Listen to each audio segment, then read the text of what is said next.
Here's what many accident victims don't know. The most dangerous injury after a crash isn't always the one you can see. A traumatic brain injury can hide in plain sight, and the warning signs are often missed. In San Francisco, traumatic brain injuries are often caused by car accidents, pedestrian crashes, motorcycle collisions, rideshare accidents, and other high-impact incidents.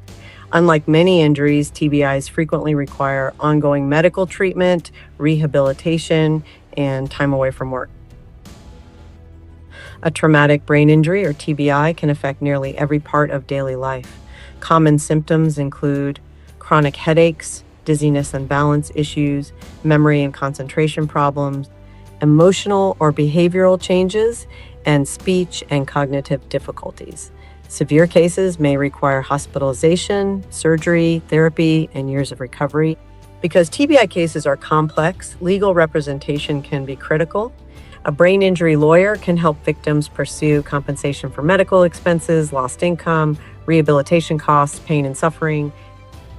If you or a loved one suffered a traumatic brain injury after an accident in San Francisco, understanding your legal options early can help protect your recovery and financial future.